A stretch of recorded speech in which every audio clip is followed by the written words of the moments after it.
I knew from day one Mike wasn't going to win. When I saw his first round, I knew Mike wasn't going to win. Mm-hmm. Josephus Lyles is taking third place and making the team. Whoa. Josephus Lyles making the team in the 200? I got to hear why, man. I got to hear this. Don't be surprised if we see Sydney McLaughlin in one of these things, man. You know, she ran that 200. Way. She might get the Allison Felix treatment. Allison Felix was on them 4x1. Welcome back to another episode of the Track World News Podcast. I'm your host, Colin Waitsman, here with our esteemed co-host, Mr. Noah Williams. Noah, how you doing today, man?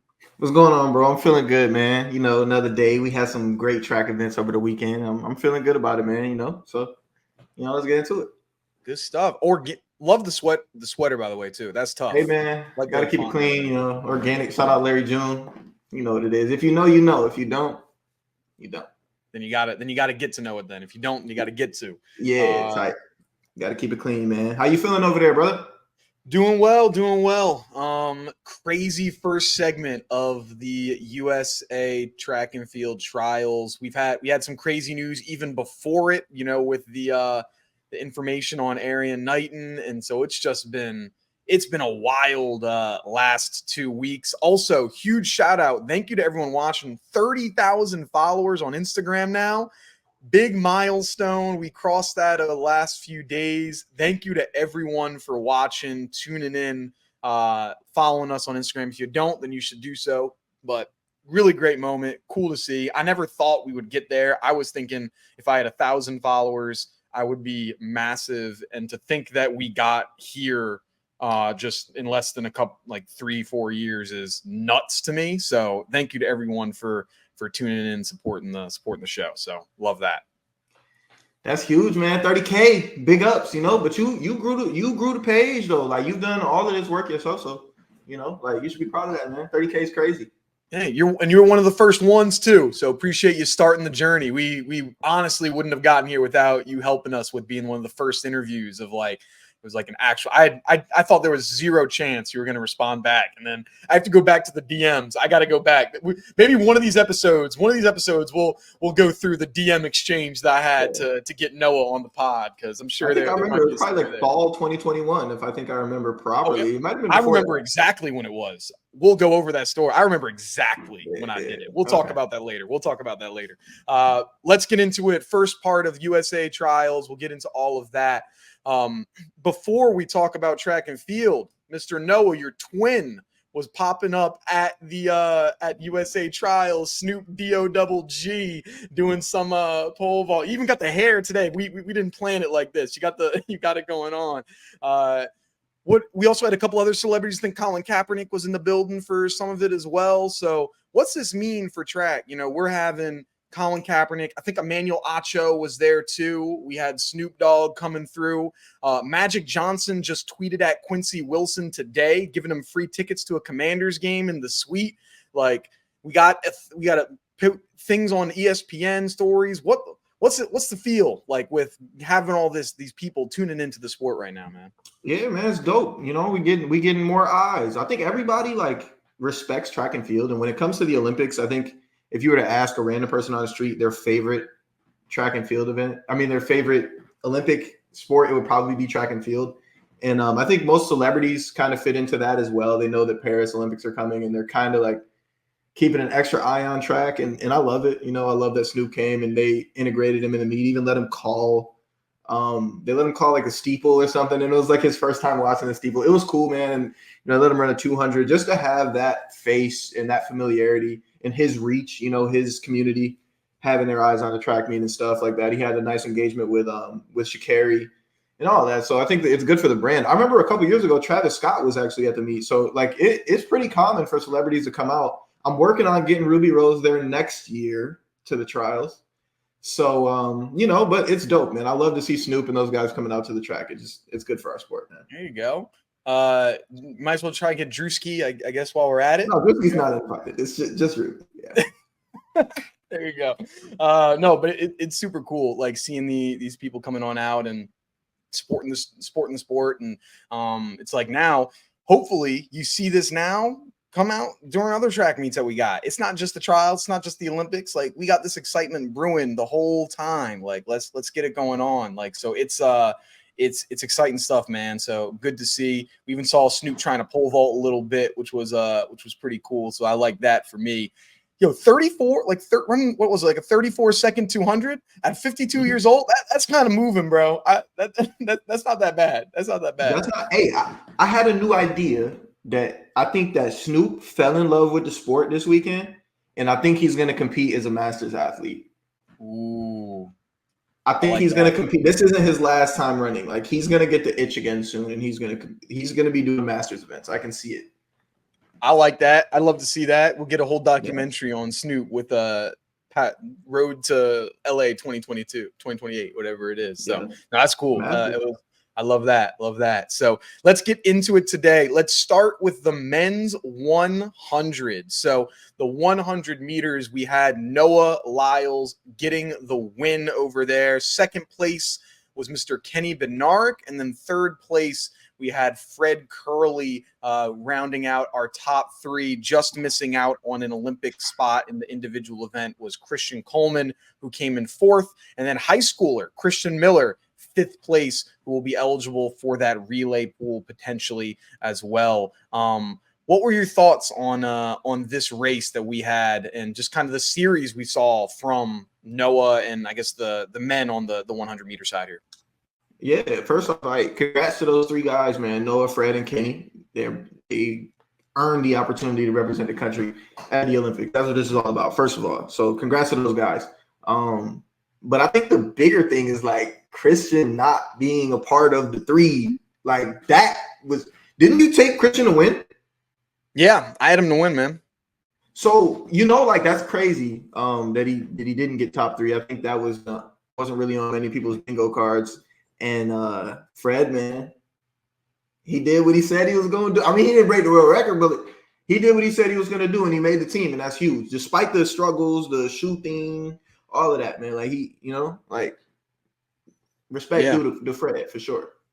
For sure. No, I mean, I didn't have him making this team. I didn't think he was going to do it, mainly based off the lack of evidence of him being able to do it. I know he's got the talent for it, but it's like, bro, I didn't see you run on the track. Why in my right mind would I pick somebody when I have all this data from somebody else to do it? And you made it? Great. I feel better about his chances of in the Olympics than I did at the Olympic trials, if that makes sense.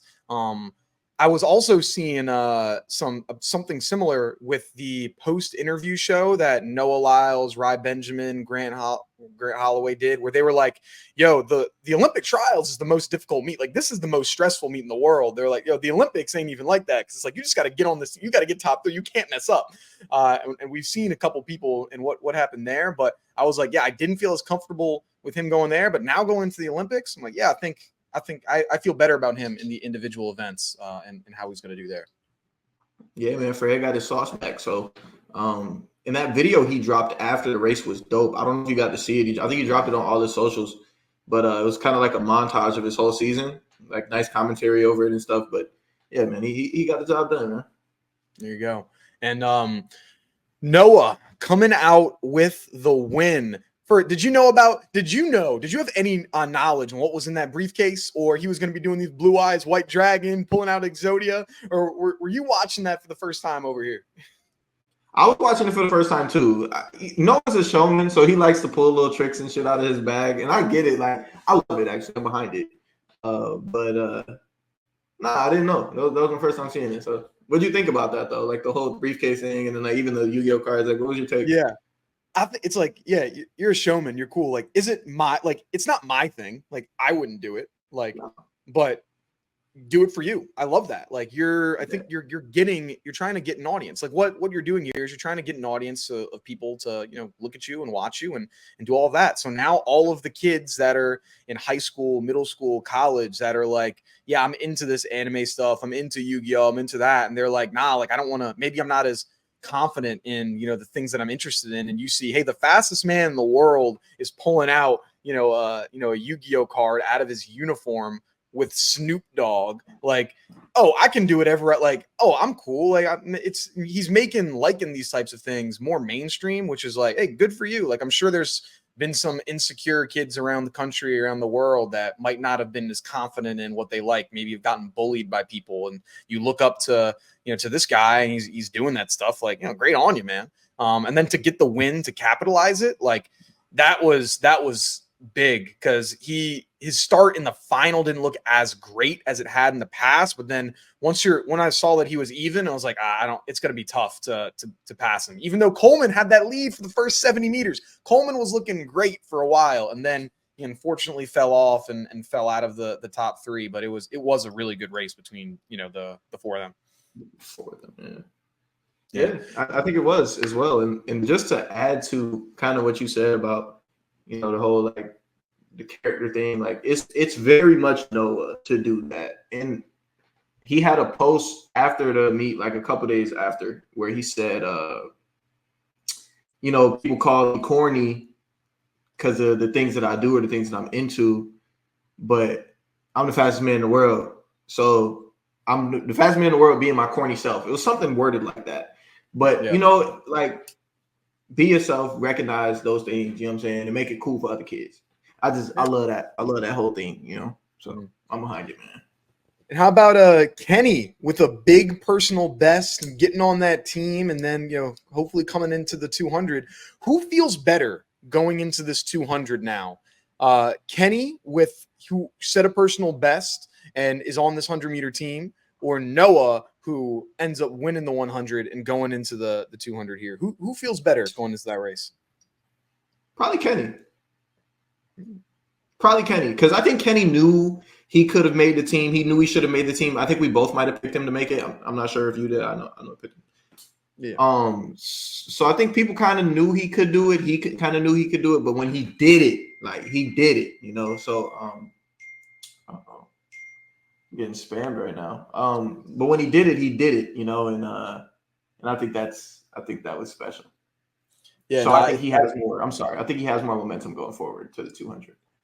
Yeah, I think he feels really good probably going into this 200 of like, all right, like it was. I didn't. Maybe it's going to take a big time. He had a really big time, be able to make it. So no, that was huge for him. So felt good for the dude. Glad to see him making it. And then what's the feel? I think they're two very different feelings, I would believe. But if you're Christian, or both Christians, Christian Miller and Christian Coleman, what are the feelings for those two guys? Like, obviously they miss it, two very different points in their career, obviously. But what do you think is going through their heads following that race? Yeah, I think for Coleman, it's just heartbreak, disappointment, upset, mad, angry, all of those emotions encapsulated in one. I think we saw that with the post-race thing and all that. And then for the high schooler, Christian Miller, he's got to be on top of the world. Like, what? He's going to grad parties right now. Like, yeah, guys, I'm going to the Olympics. Like, so he's in a whole different realm, man. And it's good for him. And hopefully this sets him up to have a super long career in the sport, that he gets to do this so young and early. So yeah, I think that's kind of a fair assessment on how the guys are feeling right now, the Christians. So Christian Miller is currently signed to go to Georgia next year. If you were Christian Miller, are you turning pro, or are you going to college next year? Obviously, if there's money on the table for me, then I'm gonna probably take the money that's on the table for me.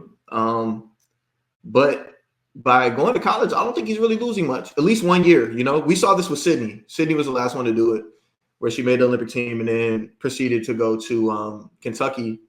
And, like she went a year, got to experience it, did good things in college, and, never looked back. So I think he might do something similar. That's probably what I actually would do if I was in his shoes. But if the money's on the table, man, take it around with it.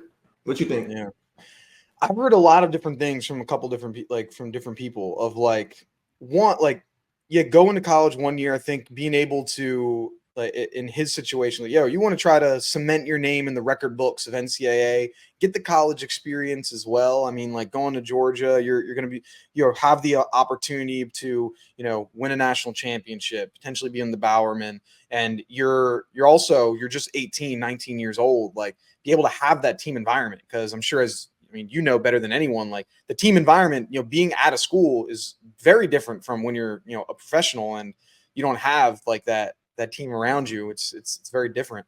Go through and do that. But also it's like, if the money's hot, because you don't know you don't know what's going to happen next year, man. Like, yeah, with Sydney, it worked out great. With Mondo, it worked out great. Like they improved their stock probably, or at least maintained the same, but I can't think of names in particular, but there definitely have been names I'm sure of where had they gone pro out of college or had they gone pro after 1 year instead of after 2, their stock was high and then didn't perform as well as they wanted to the next year and lost money. It's like, you want to strike when the iron's hot, because right now you're at the top of the world. You're the fastest man in the world for a while as a high schooler. Like, I can imagine that bag is huge. So if you go to college and you run a 10-0 or you don't win that national championship, maybe when Nike's calling, Adidas calling, whenever they're calling, maybe it's not the same number. So it's do you want to bet on yourself or do you not? It's where are you at? And obviously only he knows that for himself, but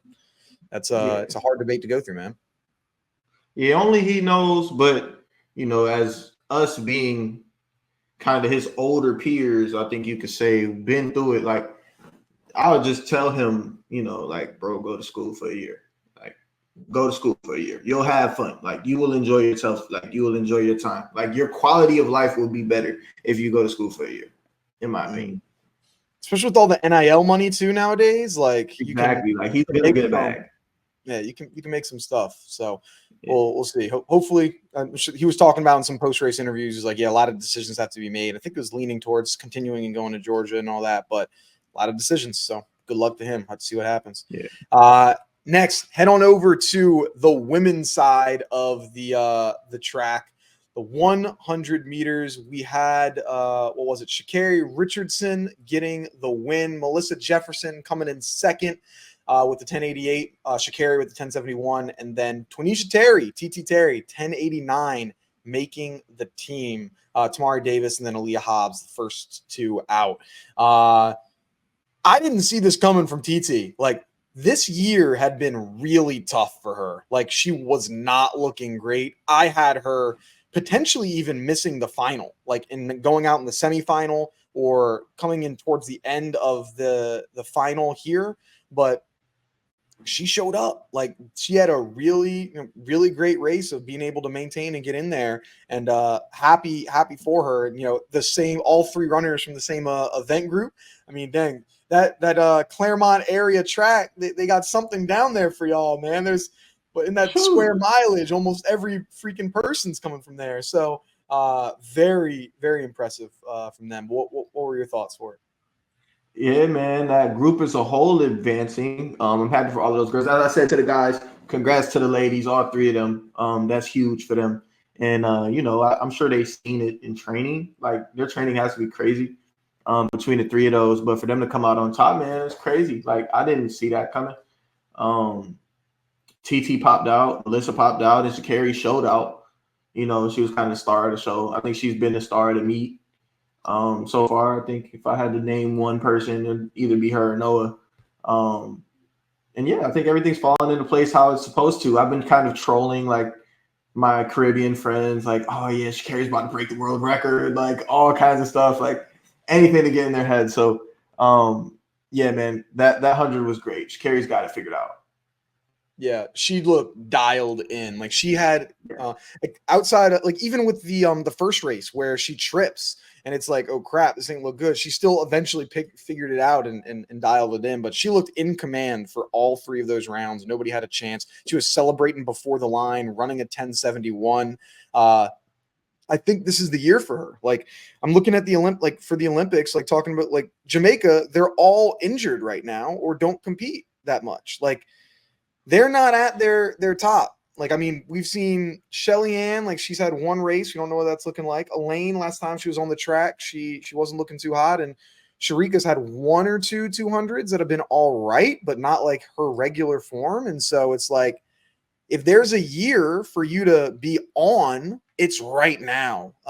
Coming out of the World Championships, going into the Olympics, like the bag that I'm sure she will make if she wins this Olympic gold is going to be insane. But she just looked in command the whole time. Happy for Melissa there as well. She was really, really love to see her, setting another personal best. But I don't see many other teams being able to put up a fight against these three women here. No, I don't see it either, man. And I'm excited for Jamaica trials. I think they're this weekend too. So I'm excited to see what those ladies over there are gonna do. I had some discourse with one of my training partners this morning, and we were just talking about like what's about to happen at Jamaica trials. So kind of segue a bit, but I'm excited for that coming up as well. Oh, forgot to bring it up on the men's side. 4x1. Who do you think is going to be on that men's 4x1 for the Olympics, and what do you think that order is? And then we'll get into the women's side of this thing too. Yeah, I see Christian, Fred, Noah, and Kenny. I'd probably pop off Christian. Not who? I was going to say, was it that order or? Oh, my bad. No. I'll probably order it Christian to Fred to Kenny to Noah. Cool. Kenny and Fred can be switched. I think that either one of them can run second or third, but first and fourth are locked up. Yeah, that's what I had. I got Christian in first. The Fred at second. The one concern that I had about Fred at second was because if we remember back at the Olympics in 2021, he had that really bad handoff in between him and Ronnie Baker, and we didn't get out of round one for the 4x1. Like it was all bunched up. Now, of course, it's one race. You can't completely determine someone's relay strategies based off one race, but that's something I remembered. But I'd still have him at 2 on the straightaway. Kenny just eats up track on that curve. Like he's one of the best curve runners I think we got. I got him in there, and then Noah solidify, bring it home. There's no other person that's going to be taking that. The one other person that I think had potential to be in it, but isn't because of where they're at right now, Arian Knighton. I've seen a lot of people talking on him. I think there's a 0% chance that he's going to be on it, just given the circumstances of, he had the suspension. Like the World Anti-Doping Association is appealing it right now. And last thing Team USA would want is to have them win a gold medal and then everyone gets that revoked because of the appeal that they have going through. So for those that didn't know, he tested positive for trenbolone from what he called like in some beef and like a burrito or some chicken, something like that. And he got that appeal, and it went through an independent arbiter, but World Anti-Doping is proposing they think that it should not. So it's kind of in flux, but he's allowed to compete at trials. So you'll see him in the 200 there. But yeah, I think that's a strong 4x1 though. I think that's probably who it's going to be. Yeah. I don't really see anything else, like barring injury. I don't really see anything else happening. Yeah. What about for the women though? What you got for the women's 4x1? Women's a little bit more difficult. I think there's a lot of different style runners, and then you obviously have the 200 girls like a Gabby that you could throw on there, or like Abby, depending on what happens. But I think right now you probably got Melissa on the pop-off. Melissa popping off. I'd probably put Gabby on second leg. Abby or Gabby or Aaliyah. Say that one more time. You said Abby on second leg? Gabby Thomas. Oh, Gabby on second leg. Okay, got you. I would either put Gabby Thomas or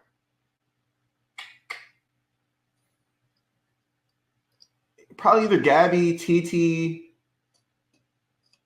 Tamari, Davis, even on second leg, or even Aaliyah Haas. Like, you got a big one. You can't have 3 second leg runners, right, man. You got a big one. Top off Melissa Jefferson. Second leg, TT.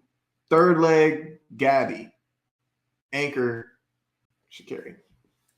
Okay, I like that as well. Right. I was thinking that the only thing that you could potentially switch was would you switch Gabby or Gabby and TT Terry? I think that's the only thing that you switch. But I think it's a guarantee that those top three women will definitely be in their three training partners. They're gonna be able to practice together doing these things. They're obviously gonna be going through it, but yeah, I think Gabby is probably the next one that I would put in there. So I have a question though. I have a hypothetical situation here. Mm-hmm. What if Mackenzie Long beats Gabby Thomas in the 200 at trials? Does Gabby Long get the third leg? I mean, Mackenzie Long gets the third leg. My bad. Gabby Long. I think they're giving it to I would think I'd like to have not Melissa. I'd like to have Mackenzie Long on there. I'm a huge Mackenzie fan. They're gonna put Gabby on there though. Okay. The amount, all the ads that they're putting, she's getting all this stuff. There's no way. They're putting in too much. All right. You got me there. Yeah. I just wanted to throw that in the mix. I just wanted to throw that in the pot. Now, if it was hey, if I'm coach and they're yo, I don't give a damn about who's winning, what's doing what. We're picking this. I would think, yeah, I'd put Mackenzie potentially in there if she ends up getting the edge over her in the 200. I think also, I mean, there was if we're talking politics of who could potentially be on there, don't be surprised if we see Sydney McLaughlin in one of these things, man. She ran that 200. Way. She might get the Allison Felix treatment. Allison Felix was on them 4x1. No chance. Hey, Allison Felix was in the 4x1s. They love her some Sydney. No, you don't think it's possible? No way. Nah, no way. No way. I think she can run a hell of a leg, but no chance. Even though they put Allison Felix doing them things, she had the world lead. She had the top 3 time in the world in 200. I don't see it, bro. Okay. Sorry, brother. I hear it. I hear you. You hear me, but you don't see me. All right. I see you. We'll see you though. We'll see what happens. All right. I'll be interested to see what that goes on. But yeah, I think we got the same type of deal. Let's head on over to the men's 400. For that, what we had Quincy Hall, right? Let me pull this up. Quincy Hall with the win. Michael Norman coming in second, and then Christopher Bailey in third. Vernon Norwood in fourth place, and Quincy Wilson, the high school 16-year-old phenom, coming in sixth place. Noah, your thoughts on this? Because I think you train with Quincy Hall, right? Is that correct? Nah. Oh, he's in a different training group. Okay, maybe he's in a different one. He's Adidas. Okay, he's Adidas. You have the same brand, but thoughts on this race? How'd it go down, man? Yeah, man, Quincy's a dog, bro. I think I knew that already. I've raced him before in the past, and I've been a fan of him since South Carolina. But he's a dog. He willed himself to win that race from 130 in. With the will and the fight that he had was just more significant than everybody else, so that was amazing by him. Mike, I knew from day one Mike wasn't going to win. When I saw his first round, I knew Mike wasn't going to win.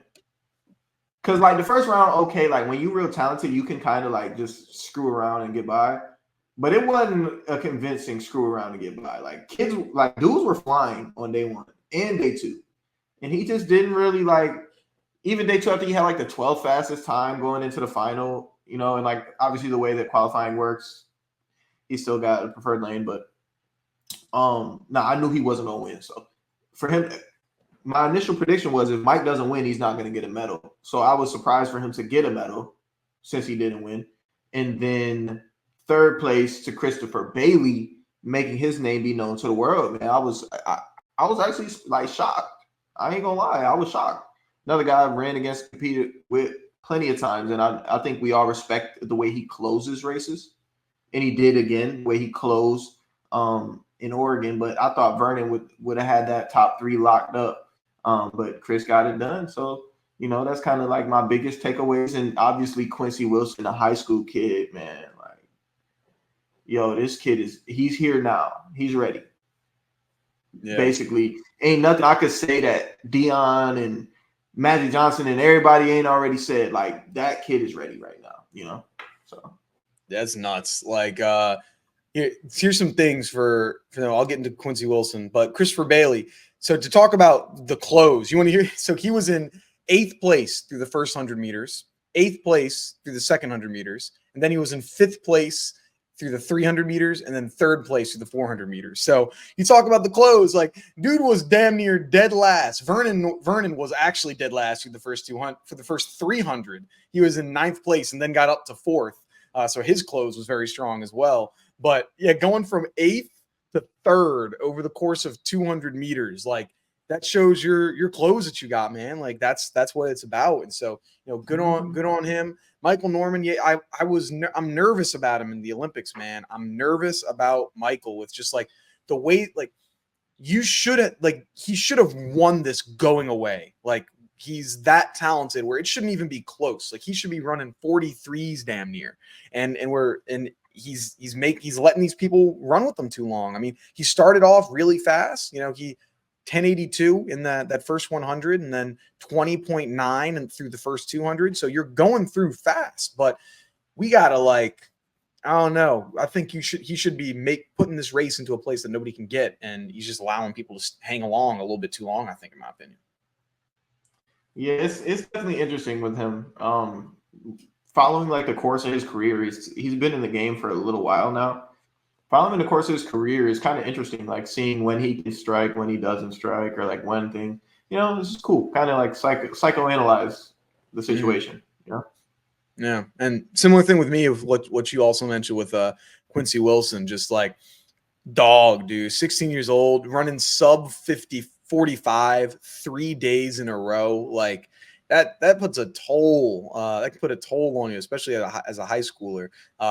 Just like both him and Christian Miller, like extremely professional in like these interviews. Like you listen to their interviews, you would think they're a seasoned vet, like saying the right things. You know how to address the media. They're not acting like they're 16 years old or 18 years old. Like they're put together, like they're a professional. Like they've gone through this media training. So I'm sure they probably have gone through media training beforehand, because like when you're running this fast, you gotta, cameras are going to be in front of your face.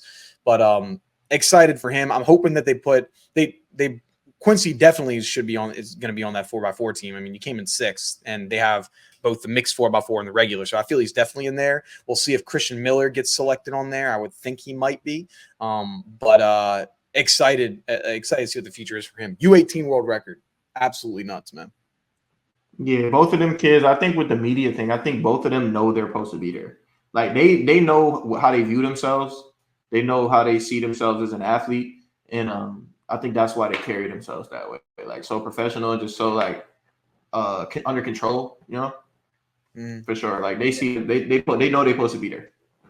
Oh yeah, now they gonna be up. Like it's gonna be a problem with them. Yeah, they gonna be good. So excited to see how that keeps rolling with them. But damn, how many freaking uniforms does Bullis have? I've never seen Quincy wear the same uniform ever. That man's pulling out a different colorway every single time. They must have like 40 uniforms. They got to be the Oregon track of high school. Like it's crazy, ridiculous. Bro. And it's every season. Like I've never seen, you know what I mean? Like every year it's just like 30 new uniforms. New one. Crazy. So yeah. They got it. Whatever they got going on over there, keep it up. All right, let's head on over to the women's 400 meters. Kendall Ellis with the win. Aaliyah Butler coming in 2nd. Alexis Holmes in 3rd place. All 3 women setting personal best on their way to the podium. Noah, what was your thoughts with the women's 400 meters here? I got a question, bro. All right, what's up? You remember last week and we did a prediction for this meet. Mm-hmm. You told me that I was crazy, bro. You told me that I was crazy. Now, I didn't pick the winner correctly. I'm not going to sit up here and cap like I did. But you picked somebody to win. So I want to hear your take as to what you thought like beforehand and like what you thought after, everything happened. I want, floor is yours, bro. Yeah, so you're absolutely correct. I picked Caitlin Brown. I picked Caitlin Brown not only to win, but to demolish the field And I called you very disrespectful for not even considering her. Yeah. And now I look like an idiot because she didn't even make the team. So yeah, I feel a little wild, man. Like I thought it was gonna be a lock, have it locked down. Didn't happen the way that I thought. She started off really, really well. I mean, she was in second place through the first 100, first place through the second 100, third place through the 300, and then she just fell down from there. Got in fourth. So she started off well. Like Kendall Ellis, the exact opposite. She was in sixth most of the race and then got up into one at the end. And so she was looking great, but didn't close. Like the wheels fell off. Those college races finally got into her legs, which was unfortunate for my picks, but good for the other three women. So it was I feel bad. I still was confident going into the race that she was going to do well. I thought that she was going to be in there. I mean, she had a nice lane. She was lane 7, and so I thought that she had a decent chance of being in there, but it didn't work out. And I apologize for calling you very disrespectful. So I take it back. I love, bro. I just had to hear it. I had to hear that. Yeah. But shout out to Kendall, man. Shout out to Kendall. Kendall Ellis, man, and I think she's been through a lot in the sport. She's kind of been more vulnerable recently with like interviews and like social media stuff, and her people have been like really lifting her up. But to see her get that PB and do that special thing that I think she's been waiting for a long time, that means a lot. I can still remember when Kendall Ellis ran that anchor leg in NCAAs in maybe 2017, 2018, something like that. Yeah. It was a long time ago. I think it was like before they redid Hayward in Oregon, but either way, yeah, like super happy for that girl, man. Like I know she's been through a lot in this sport, so her to come out on top of this one is great. Yeah, it was big for her. Did you hear the story about her getting locked in the bathroom? Or like locked in the bathroom, or like stuck, like she couldn't move. Locked. She was not able to leave the bath. Like she was in the bathroom. She went to the bathroom somewhere before her semifinal race, I think it was, and was locked in there for an hour. No AC, no phone, no nothing. She wasn't able to get out before her semifinal race. She was like locked in the bath. Bro, you know how tripping I would be if like before my semifinal, I've been locked in a bathroom for an hour? That would be terrible. And yeah, it'd be chalked. I ain't running if that's happening, but like that's wild. Yeah, she had some crazy story. And you picked also Alexis Holmes to make it as well, right? And she got on there. So nice to see her on the team. Shout out to Alexis Holmes, man. I think she has so much talent, bro. And obviously, like she's super tall, so she's got like the stride length and everything. But yeah, Alexis is hella talented, bro. Yeah, big for her. Aaliyah Butler, Georgia Bulldog, getting in there. I picked you to be in second place for NCAA championship. You said, nah, I ain't gonna do. I'm gonna do it at USA's. So I should have just flipped it around and my picks around. It would have been all right, but good on her to do it. Shamir Little also, she decided to run in the 400. Even though she said she was just gonna do it for warm up. So we'll see how that warms her up for these 400 hurdles that she's got coming on later on this weekend. So that'll be a big one for her. So that should be pretty solid. Yeah. All right, let's head on over to the women's 800. We had some crazy stuff that went down there. Your winner, Nia Akins, as the winner of the women's 800 meters. Allie Wilson, Strathaven Pride, go Panthers, second place. And then Juliette Whittaker coming in third. And a name you're obviously noticing that isn't here, Athing Mu. She fell in the 200 after about 200 meters, not able to make it through, tried getting up and running back and just didn't have it, ended up closing out with a 2:19 and not making it into the final. So onto the team. I got to start this off with my girl Allie. So I went to high school with her. She was a grade above me. We've been friends for over a decade now at this point, and so I've been so excited to see her run. She was good in high school for sure. I didn't think she was Olympic Olympian good. Like she has turned it up, went to Monmouth, started looking great, and just like continued to get better and better. I was like, what's the ceiling here? I was like, hey, you could be a really good college runner potentially. Oh, you can be, you're going to nationals. Oh, you're not just going to nationals. You're the number one time in the NCAA for a while. Oh, you're not just going pro. You signed with Nike. Oh, you're not just doing that.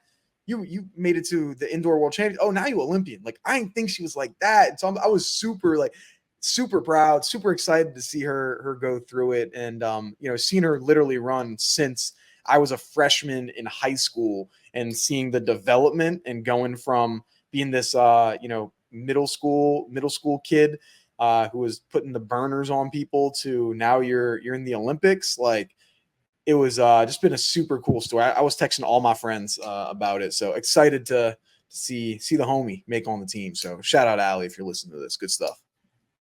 Shout out to Allie, man. Home team. I love it, man. And so let's go over. Let's start it off with Athing Mu here. What are your thoughts? Like, what are your thoughts? That race. What are the emotions afterwards? What goes on with this type of thing? Because that was obviously a very tough situation for fans and for her, obviously as well. Yeah, it's a heartbreaking situation. Like we could see it on her face.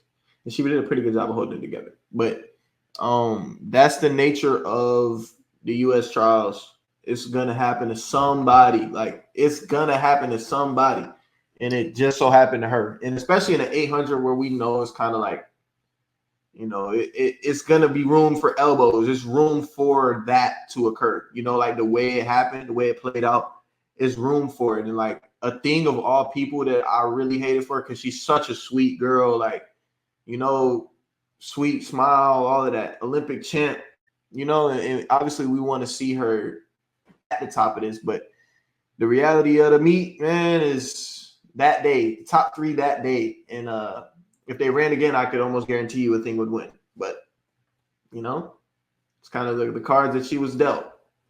Mm-hmm. Yeah, it's unfortunate. I mean, I know her camp was trying to petition the to do something, whether it's run the race again or call it impediment, whatever it is. They're trying to petition to do something. Nothing went through, but that's just heartbreak. I mean, yeah, you got an athlete of the talent of hers where, it's almost a lock that you're going through. You see all the ads for Team USA. She was a cover of Sports Center last month, like literally last week. They came out with Sports Center, not Sports Center. She was the cover of Sports Illustrated. Sorry, cover of Sports Illustrated last week, and then you're not on the team a week later. Just shows the sport gives and the sport taketh away. Like it's brutal, man, and it stinks that she's not going to be able to defend this title because like she obviously would be able to, and she would of course be a part of that 4x4 as well. And so that was just it was tough. And you wonder, like, hey, does the fact that we didn't have much racing coming into this meet change anything? Of like, hey, maybe you didn't realize you didn't get to, you don't have a feeling of, being in those tight packs with people. I mean, we saw at I think the World Championships last year when she tripped and she spun around and went back and then eventually got up front. So like we've seen these types of things happen before, which doesn't make it an excuse, but just tough. Yeah. Real tough to see something like that happen to her, Yeah. Yeah.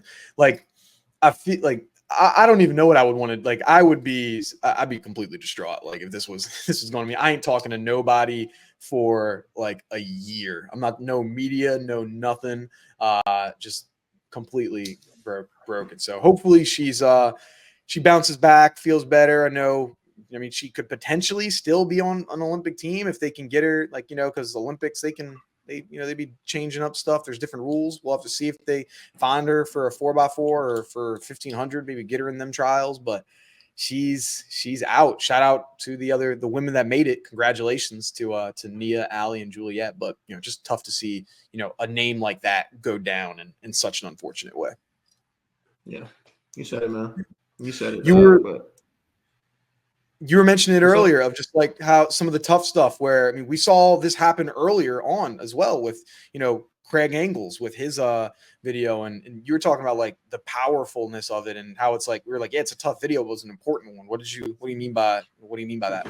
Yeah, man. So we was watching the Craig Ingles post race video, and if you guys followed it, Craig obviously didn't make the team this year, and he was holding it together very well in his interview. And they asked him, how does it feel? And it's like almost as soon as they asked that, like you could see that trigger in his brain, and he just broke down. And Craig's an older athlete too; he's like more of a veteran, and to see him kind of break down and show that emotion in the moment was so powerful to me, because this sport, like people dedicate their entire lives to this sport for the biggest, like to have the opportunity for the biggest moment in the sport. It all comes down to what you do at the Olympic trials for any American. Like we all understand that this is the biggest moment for us to be able to get to this stage. And it's a very tense, very emotional atmosphere. So when you see somebody who you might expect to make the team you can oftentimes see like an overflowing of emotions. And Craig was a great example of that. I've seen athletes, I was at the games or the trials in 21. So I was able to see just mind-blowing things in the call room or like after the race while you're walking back to get your stuff. Like people, it's hard to keep all of those emotions in check. A lot of times you see athletes just lose it and release those things, but it's powerful. But shout out to Craig for being like vulnerable in that moment. It's kind of big. Yeah, like he didn't have to talk to people, and he could have easily just ended that conversation there. Of like when that happened, be like, hey, I can't do this. I gotta go. Like I gotta leave. Could have easily done that, but it's like, nah, I stood there, and he then even put a post on his Instagram story of like, look, thank you for supporting me, and thank you for doing that. Like, I don't know what the future holds for me. I'm not sure what it looks like. I mean, because I think he's 29, 30 years old, something like that. So it's like, hey, by the next time it comes around, like you're going to be, 34. I mean, obviously distance runners, usually you have a longer shelf life typically, but that like going for a fourth games, he went for it in 2016, 2021, and now 2024, and then now going for it in 2028. Like that's a lot of running, man. And so a shout out to him for being vulnerable in those moments, because it's not easy. I mean, like you mentioned that. I mean, you were at the games, like you're at the trials, like you mentioned. Like, what was it like for you? I mean, obviously you came in, you were one of the top dogs coming out through college, and then obviously it didn't work out for you to be able to make that team necessarily. Like, how was it for you going through those emotions, or what were you feeling? Maybe it was a little bit different because you were in college at the time. But Yeah, man. I mean, it was just like probably one of the bigger disappointments of my life at the time. That's kind of the way you look at it, even if you're a college athlete or maybe even high school athlete. But when you're there, especially when I came in, like the way I came in, like probably like top 5 time in the world at the time, is like I'm supposed to be on this team. So like just not having that happen, man, it stings, no matter who you are, really. So I can have empathy for all of the athletes that aren't, seeing their dream kind of come through this weekend. It's a tough pill to swallow, but something you get over for sure. Yeah, it's gotta be tough. Like, you've been you're training your whole life, your whole 4 years, since the last Olympic trials for him to like for this moment. And it comes down for him to a 4-minute race. It's like the last 4 years come down to 4 minutes.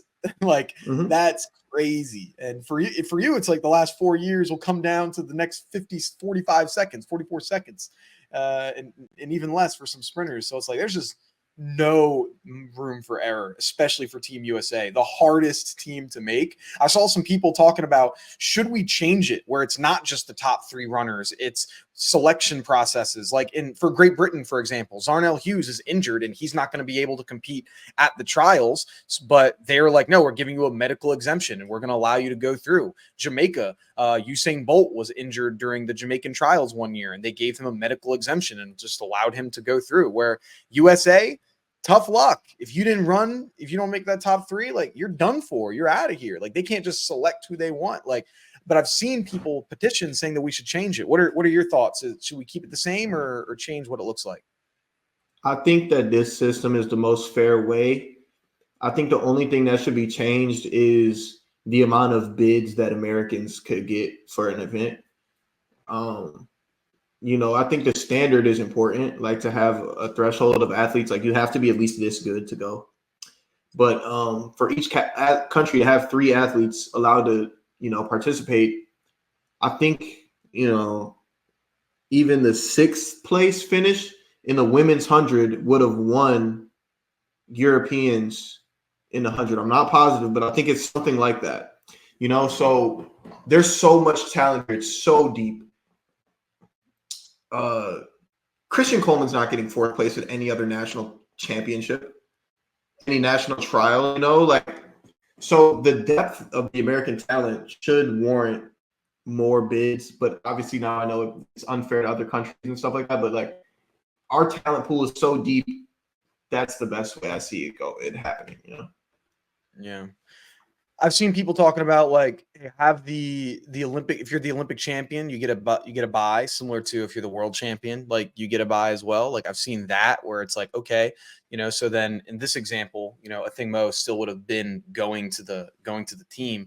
I see it, but then I also see where if you do that, then it takes the allure out of having it run. Then this race means nothing for her, and that fall is, it's nothing. It doesn't sting. It doesn't, it has no impact. And in order to have it, like you need to have, there needs to be stakes, and to have a stake where, the best runner here may not make it. Like similar, like with all these other situations, like Sydney McLaughlin, or I'm trying to think of other people that are like no brainers right now. You got Grant Holloway, Tara Davis Woodall, those people that are huge personalities that, are essentially no brainers to make the team. Like any of this could equally happen to any of them. And it would suck like for them, but it's like part of the sport. Like, it's like, that's why it's so, there's stakes to it. It's not a guarantee that you're on here. And that's, I guess, why people, tune in, or hopefully more people will tune in. Absolutely, bro. I agree. There you go. Overall ranking, though, for this first segment of the U.S. trials, what were your thoughts? How'd you like it? Overall ranking. So are we like a 1 to 10? Yeah, let's do 1 to 10. Yeah, if you're saying 10 was, hey, this was the best, like great coverage, great results, great all that, perfect for a 10, and then 1 would be this is absolutely awful. What would you put this one at? I would say it's about an 8.5. Some of the broadcast times were super late, so I was asleep before the men's 100. Oh, I know. We talked about that. Man, I'm in bed by 9. I was like, damn, all right, I'll do this on my own. Cool. So, that really bothered me. And the fact that I'm not in it, right? Like, so if I was in it and if it was earlier, it'd be a 10, but they're not. So 8.5, great performances. Just always good to see people, etch their name in history and see all those moments be created. That's like kind of like the biggest thing about this meet for me. So I'll say 8.5. Yeah, I had it at like right around like a 7.5 and 8, something like that. I thought it was really good. I liked it. I'd say similar thing to you. Like I love for these to be earlier. Like the fact that it's at, things are ending at 11 p.m. is tough. I think that I would have like to have a little bit more kind of like storylines in between, like what's going on, like the cutaways, like at the NCAA championship when when Mackenzie Long, they're telling her story. They had some cutaways of learning some backstory about her. Similar thing here. I'd love to have had some cutaways and backstory about other stuff that's going on. And then at the end, like when they had the little podcast thing with Noah and Grant and Rye, like on the track immediately after the women's 400, like the 4 guys are like, can we keep doing this? They're like, nah, we have to go pay some bills and do all that. And I'm just like, nah, I know that you have to go to commercial, but that sucks. Like this is an amazing conversation that they were having right after, like they're talking about the Athing Mu fall and like the impact of that and how crazy it is with the three of the greatest athletes in the world right now talking about that, offering great conversation, and they want to continue talking. Bro, tell them to bump them commercials. Let's hear a little more about this, or like at least put it to a different stream or something. Because like, no, I want to hear them talk, especially because how often are you gonna, have that opportunity where you're hearing those people willing to sit down? Like, So I thought we could have capitalized a little bit more, but it was a good one for sure. Good. Yeah, I like that point, man. I didn't even think about that, but that makes sense. There you go. But looking forward to the second half. You know, we got some good races here. The 110 hurdle is going to be finishing up. The 100 hurdles. We'll have the 200 meters. That's going to be happening here for the men and for the women, along with a lot of other races. So definitely want to tune in, watch that. Which event are you most looking forward to on this second half of events, Noah? 100 hurdles, no brainer. 100 hurdles. There you go. No and you think? Well, I guess we haven't seen a start yet. When this is opening, because this episode is coming out Thursday morning, so now they're running the next day after that. So we don't have any sprint finals tonight. We have the men's 110 semis and then the women's 200 meter first round. So that'll be good. But all right, I'm looking forward for the 200. I'm really excited to see if Kenny can end up beating Noah or what that's going to look like. I think that's going to be an exciting race. I think it's going to be a really good one. So awesome. Anything else we gotta cover? I think we got it all. Dark horse. Oh, let's hear it. To make the team in the 200 men. My intuition yelled at me yesterday morning, so I gotta listen. Josephus Lyles is taking third place and making the team. Whoa. Josephus Lyles making the team in the 200? I gotta hear why, man. I gotta hear this. No, I gotta hear this. The only why that I have, my intuition told me yesterday morning that this is gonna happen. And my intuition is usually not wrong, if we're being honest. Like, I'm really not that off most of the time. So I see Josephus, but all jokes aside, Josephus works really hard, and I think that not performing how he wanted to in the 1 is going to give a little bit more motivation for the 2.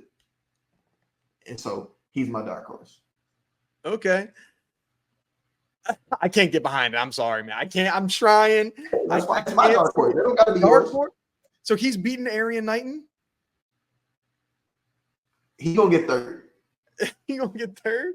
Okay, so he's beaten. So which one of these do you think he could beat better? Arian, Noah, or Kenny? Because he's got to beat one of them. He's got to beat one of them, and he will. I don't know which one though. Wouldn't that be something if Josephus made the team and Noah didn't? If Noah didn't make the team and Josephus did, at least the advertisements that they'd have, they would just say they could just keep Lyles in there, so they wouldn't have to change the Lyles part, just the first part. That would be awesome to see both of them make it in an individual event. I couldn't think of a time that's happened where you have two brothers in the same event that are running and making the team. Like, that would be pretty cool. I don't know if I got it. I don't know if I can see it happening. I mean, I think he ran a 10-12 in the 100. Maybe he could pull something together. He'll need to set a PR. But that'll be an interesting one. So good dark horse. We'll see if it ends up happening. So who knows? Awesome. Thank you, everybody, for watching or listening to another episode of the Track World News podcast. We appreciate it. Our next episode that we'll be recapping the entire event here. So it'll probably become, because the last event is at 8:30 on Sunday. So we'll probably have a show ready for you on Tuesday, depending on what's going on. We'll see what the recording times are going to be like. But that's going to be it for us here. Have a good one. Peace. Appreciate y'all, man. Peace.